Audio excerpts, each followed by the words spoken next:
So let's talk about essential quality. He's the first one that went out. He just went out to the track. What did you think his first Well, he time? trained some earlier, but we got him out right before the break. Yeah, he was really, really good. He was super sound, looked amazing. Looking around, which, new place, but, obviously we just jogged him today. He jogged yesterday in Kentucky as well. Yesterday was meant to be his jog day. Sorry, walk day, and today's meant to be his jog day.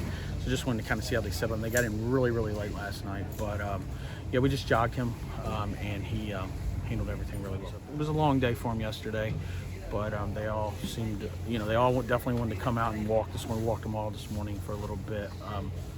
5-10 minutes, checked them on the road. They all look good, and they're eager and ready to go out and stretch their legs a little bit. Now that we know who's wearing the starting gate, your thoughts on the field and how it shapes up perhaps tactically? Yeah, I was kind of on a plane pretty much all day. Off and on plane yesterday all day. But what I saw, I thought it looked very favorable for us. I was content with everything, in regards to the classic, the juvenile turf fillies, and Shedaresthedevil, and the only one that really didn't draw well, I guess, would have been ready to perform with. I guess he's on the AE or whatever, but that won't work out too. I don't know how that would work out, I should say, if he was to draw in. But post positions all look fine to me. Yeah. But how do you think it shapes up the race? You're quite Classic? the handicapper. The classic, yes. Well, that's one thing I think a lot of people thought post was, and I guess it has some, it means something, but. When Knicks Go, whether we were breaking from the 1 or the 8, we're going to send him out of there. So I don't know if it much mattered. I thought the post was fine and essential. He can kind of break from anywhere, and he's had success, even from the 1 hole. He's been able to win from there. So, they both drew well, and I think, there's a pretty good run to the first turn, so they should be able to sort themselves out and get a good position early on. How much with Shedaresthedevil does it ease your mind that she's already a winner over this course? It's helpful, I believe. It can't hurt at all. She trained here as a 2-year-old and raced here, I think, a time or two. So, she has experience here. She had a great gallop this morning. We actually galloped her a little bit, but she looked amazing. So, super happy with how she shipped in so far. And she, like you said, she has a win in the Clement Hirsch, and she's went through this already once this year, and hopefully she can do it again. What about the rivalry that's kind of developed between her and Latruska? I think it's cool. Yeah, it's and someone asked me earlier if would she be worthy of being champion older filly mare, and I said she was the win. I don't see how she couldn't be.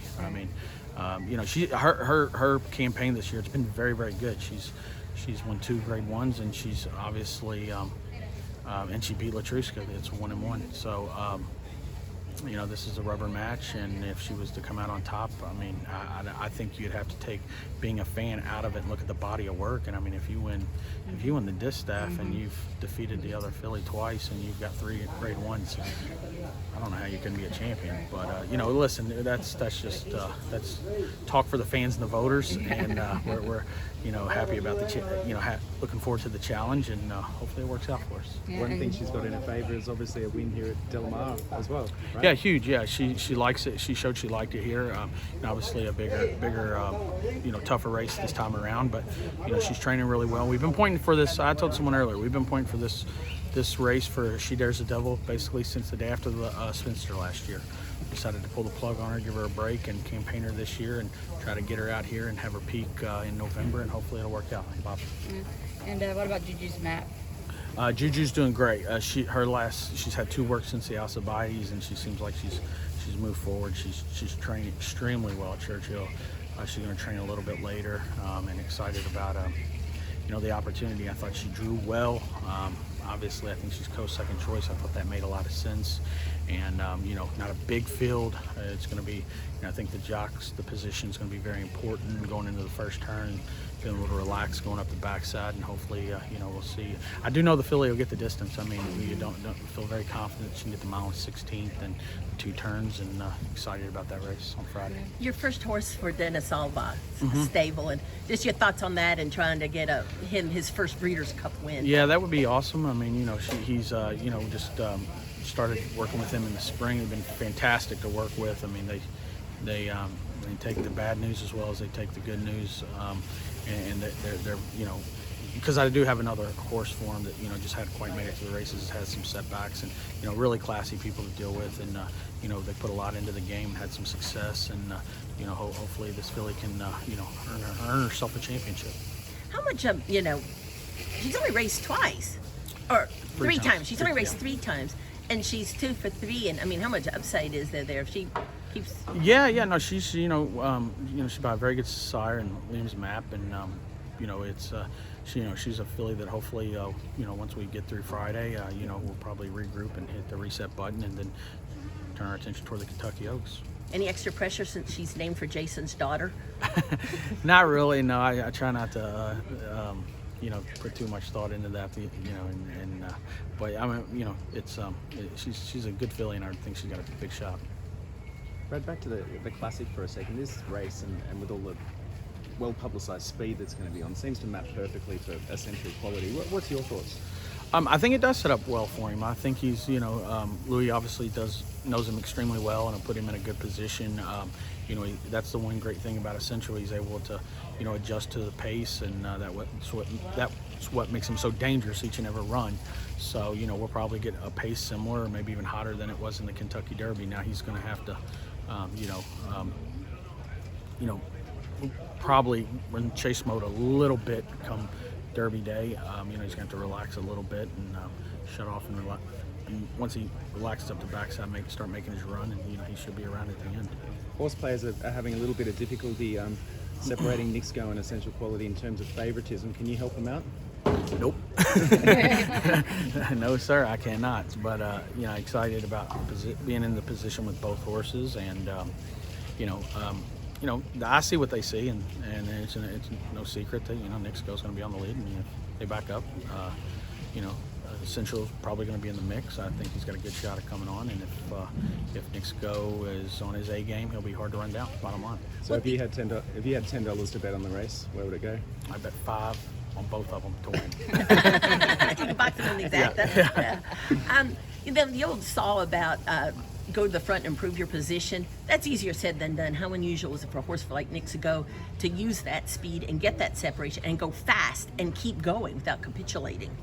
Yeah, I mean, it's very rare you see horses that are capable of running as quick as he can and clearing off. But he really accelerates in the turns, and I don't know if that's just because he's not a huge horse. He's more of a compact horse that really just kicks away in the turns or the far turn, and he's just hard to run down, and he's always got something reserved. Joel's been riding him since last fall when he started his run in the allowance race. Actually, his comeback, it was our second race with him, and he's just fits him real well. He runs with a lot of confidence. I think when Joel's sitting on top of him, and he understands him. And the one thing everybody keeps asking, can he get 1.25 miles? I said, well, I don't know. It always looks like Joel's kind of wrapping up on him when he's rode him 1 mile and 1/8, and he always gallops out way in front. So I don't see why he can't.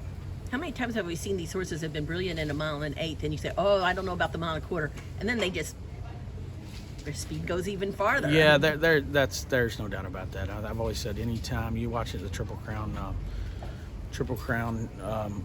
division or 3-year-old division early in the year, the Derby preps, and even with the classics, the Derby, the Preakness, and the Belmonts, his speed's always good, and I think it's even better at 1 mile and 1/8 and beyond on the dirt anyhow. So he definitely has a lot of speed and is capable of carrying it around 2 turns, and 1.25 miles is a question mark, but I think ready for the challenge. But it's hard to run down a horse that's not stopping. Yeah, exactly. And once again, I mean, it's not as if Joel's really ever had to get after this horse around 2 turns. Met Mile didn't work out. We looked like a beaten horse at the quarter pole that day. The same thing in the Saudi Cup. I mean, you could tell 3 furlongs out, it wasn't going to be our day. But once you get him around 2 turns, he's a hard horse. He just gets in such a rhythm and such a cruising speed that he's hard to get to run down. What does that second turn do for him? I don't know. I had a horse a couple years back named Chocolate Ride that we had some success with. Reminds me a lot of him. Now, granted, that was the grass, but he was a horse that really accelerated going into the second turn. When he accelerated going into the second turn, it's like horses just start, oh, wow, he's getting away from him. They start riding, and I mean, he's still kind of cruising along, and they just couldn't get to him. He was a successful horse at the fairgrounds. He won 3 or 4 graded stakes down there, and it was kind of cool watching him run. He just run them off their feet.